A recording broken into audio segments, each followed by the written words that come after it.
Recently we met the Bishop of Kandy, and he told me, when you're preaching, you share this experience. And I thought this is the most appropriate moment to share this, The fire of the Holy Spirit in a way that we may not have seen.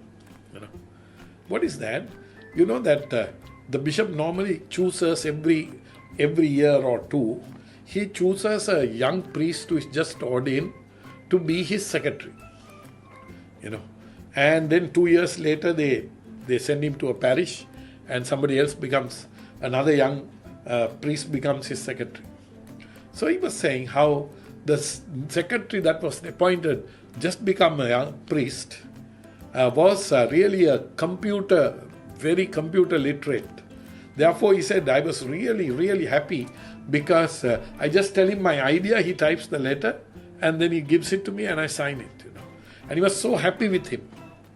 But unexpectedly, while riding a motorcycle, he went down a hill and he broke his back, And he was rushed to the Kandy hospital. And now he was helpless in the ward and the bed sores had come and now he had to be treated, Now, what happened there was, while he was being treated and he couldn't move, what happened was that the coronavirus came into that ward, And this priest got the virus. There is a saying in English, Sinhala, Ali Madivata Harak, So those who know Sinhala know what I mean, And there's another saying, the man who fell from the tree has been gored by the bull, So he fell from the tree and now he's gored by the bull, So a double blow.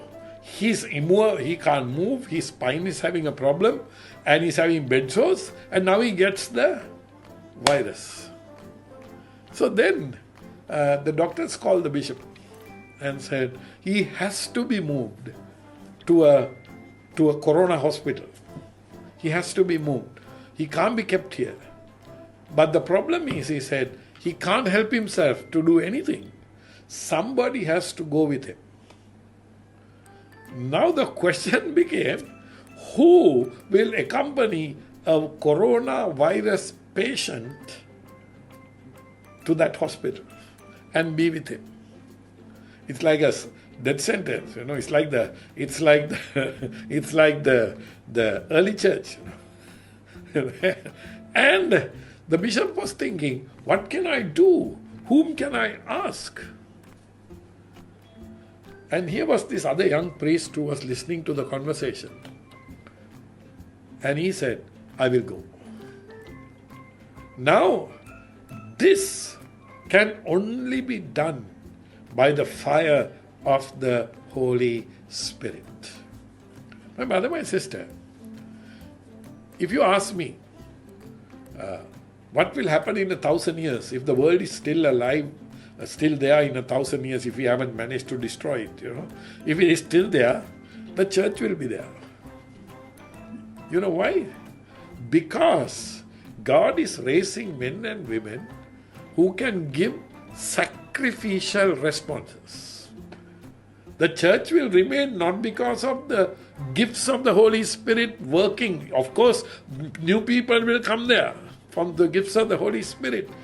But disciples with the fire of the Spirit moving in their lives deep enough to even take a risk of dying for the gospel. Praise the Lord. Praise the Lord. Praise the Lord. The fire of the Holy Spirit. So the bishop said, are you sure? He said, yes. Let me take this as the call God has for me. And the bishop was telling us, both Mercy and myself, preach this, he said.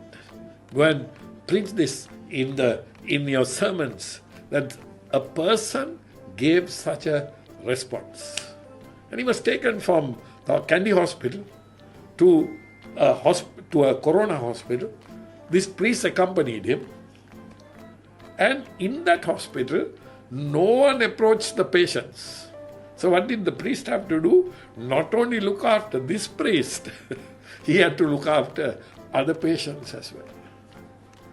It's like Joseph Vaz, taking care of smallpox patients, And he was tested 3 times while he was there, and when he came out, all 3 tests turned negative. He was untouched by the virus.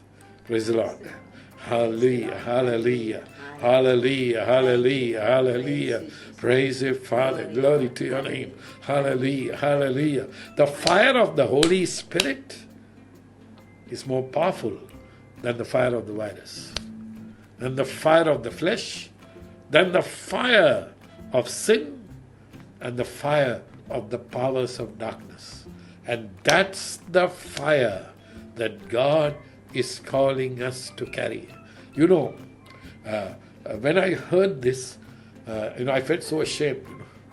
We are looking at our comforts. We are looking at our, the capacity.